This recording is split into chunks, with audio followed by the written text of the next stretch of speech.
What is going on, guys? Welcome back to the channel. It's been a little bit.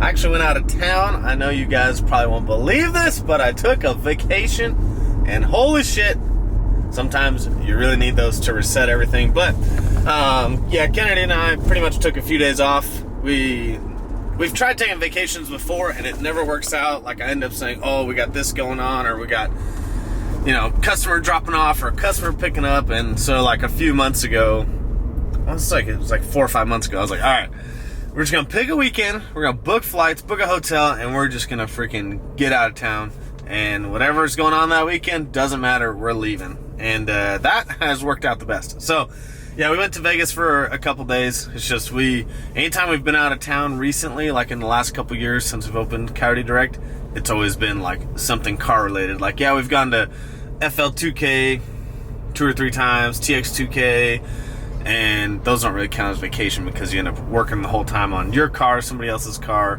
So, and especially for Kennedy, like, it's car related. She likes the car stuff, but you know, you gotta take a female out of town sometimes. But anyways, we're back to the videos, and before I get into heavily modding the F150, which right now I absolutely love driving this truck around. I do want to get a street setup for it because right now it's on the radials in the back, the 17x10 with the ET Street R, and then it's got a 20-inch skinny up front, which looks really good.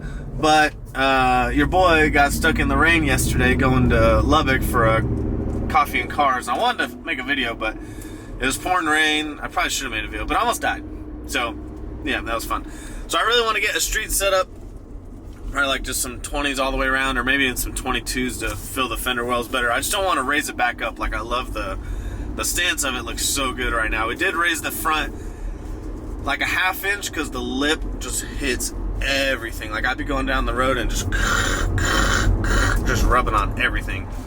So we raised the front like a ½ inch, and yeah, so I don't know if I can fit 22s, but for sure at least some 20s all the way around, a different wheel with like a more all season or even a summer tire. Something better than some freaking ET Street R's when it rains.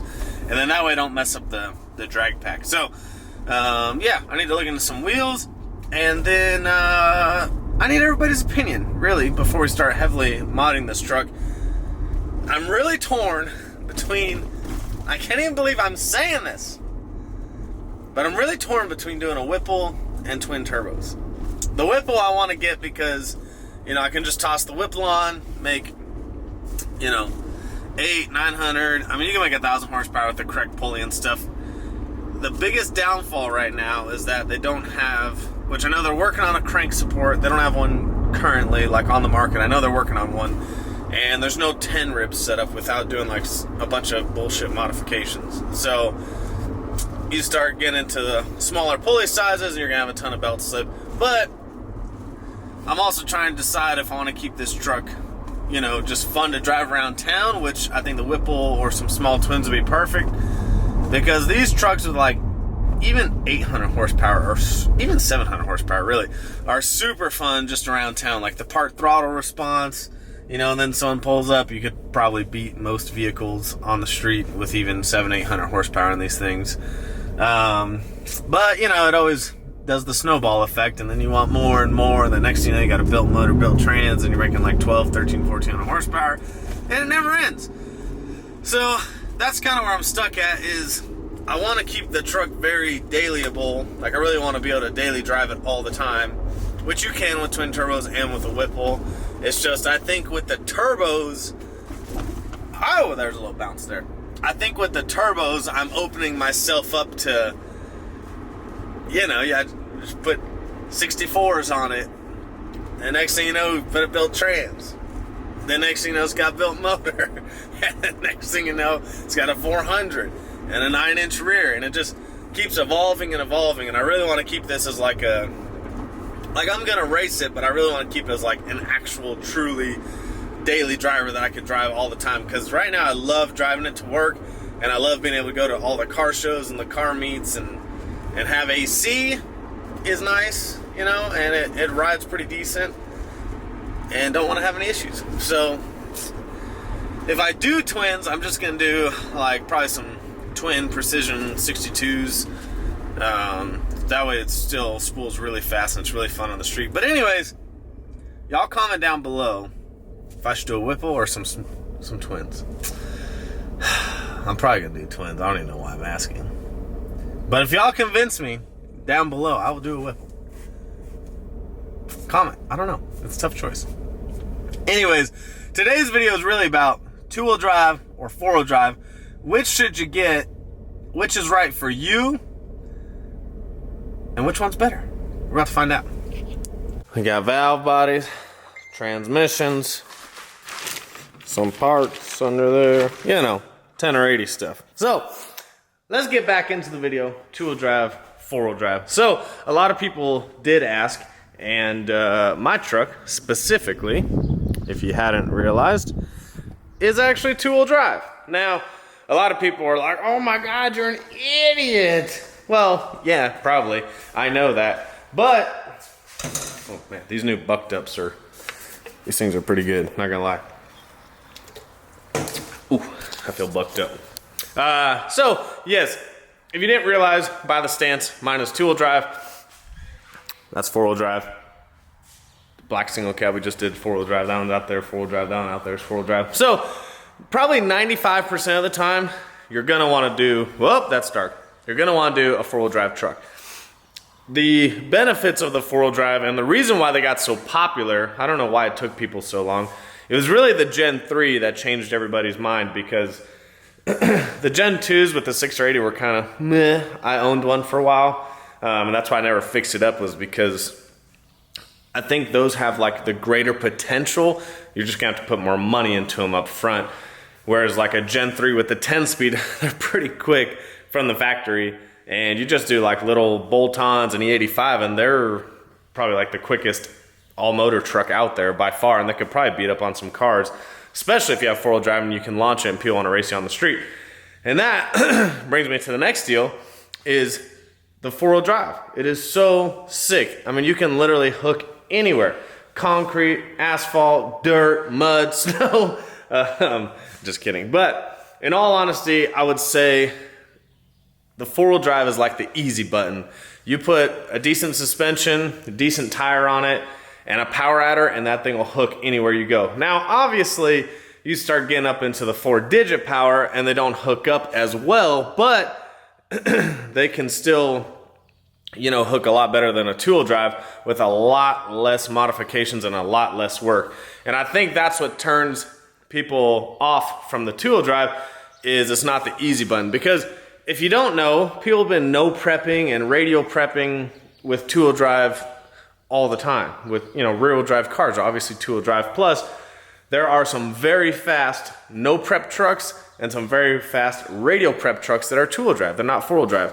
And the reason why, and it gets me to my next point on why I bought the two-wheel drive, is because a lot of street classes will start outlawing four-wheel drive at no prep events, and sometimes at prepped events, but more so the no prep events, because it gives you a large mechanical advantage. Now, I don't really care.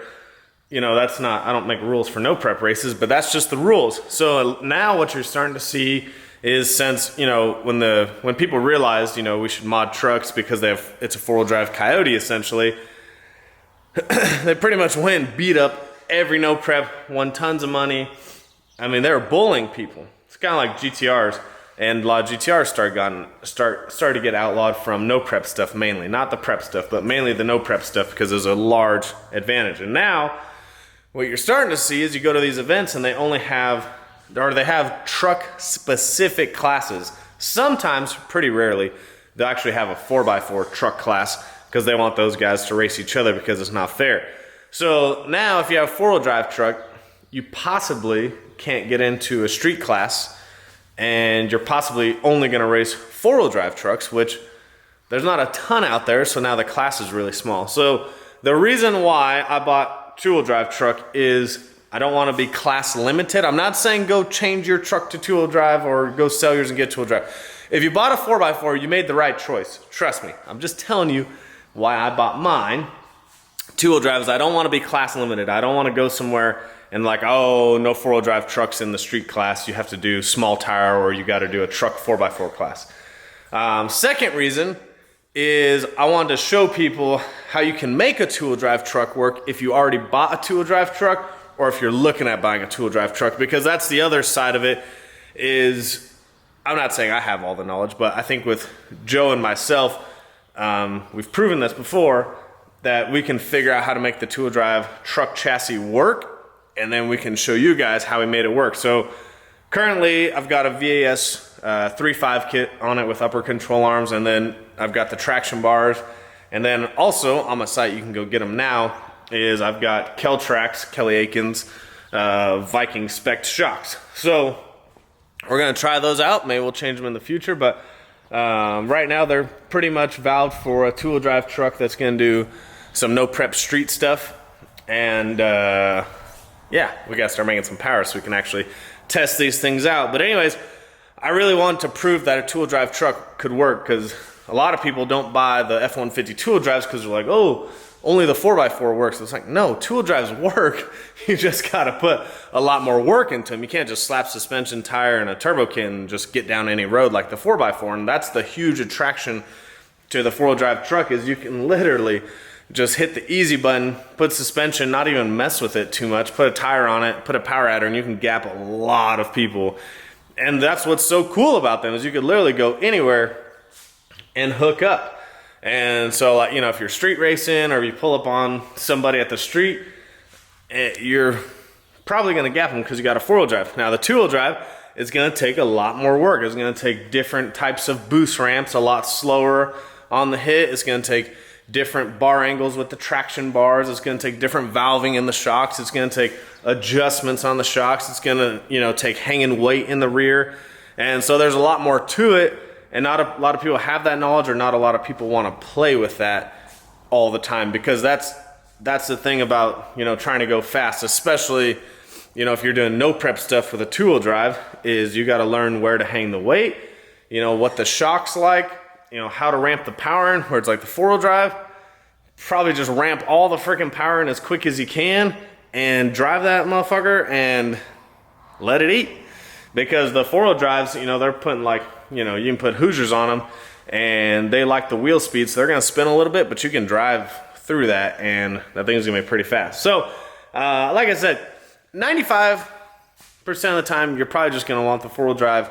It's easier, it's a lot less work, but just know that if you have a two-wheel drive, you can make them work. People race no prep all the time on two-wheel drive, obviously, and it's just gonna take a lot more testing and a lot more knowledge. Whereas, like, you could literally go buy a 4x4 truck, put Hoosiers all the way around, or some radials even, add a power adder, fuel system, you know, make 1,000 horsepower, and you could go to a local, small local, like, no prep event or street car event, whatever, and you could probably clean up. And that's the super large attraction to these trucks right now. And trust me, I want a four-wheel drive too, for different purposes, but I have some different goals in mind for the two-wheel drive truck. But currently, the short-term goal is I want to add boost to it, Whipple or twin turbo, and then show you guys how to make the two-wheel drive work. So we're gonna make like some brackets to hang some weight.